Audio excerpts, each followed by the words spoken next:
बिस्मिल्लाहिर्रहमानिर्रहीम अस्सलाम वालेकुम। बड़ी खुशखबरी लेके आ चुका हूँ। बेनज़ीर इनकम सपोर्ट प्रोग्राम की तमाम मालूमात और PSER सोशो इकनॉमिक रजिस्ट्री में इंदराज करवाने के लिए नीचे दिए गए व्हाट्सएप ग्रुप को ज्वाइन करें। ग्रुप का लिंक डिस्क्रिप्शन में दिया गया है और तमाम डिस्ट्रिक्ट की मालूमात और कार्ड चेक करवाने के लिए लिंक को लाजमी ज्वाइन कीजिएगा।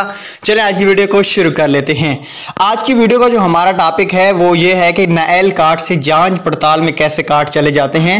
एक आपको मैंने मिसाल दी है, स्क्रीन पे आप थंबनेल में भी देख सकते हैं। यहाँ पे एक कार्ड पहले नाएल था, उसके बाद ये जांच पड़ताल में चला गया है।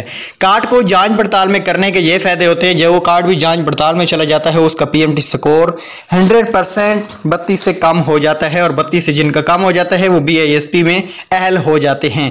आज की वीडियो को शुरू करते हैं। उससे पहले चैनल पे फर्स्ट टाइम सब्सक्राइब करें और बेल आइकन को प्रेस कीजिएगा और जरूर कमेंट्स कीजिएगा।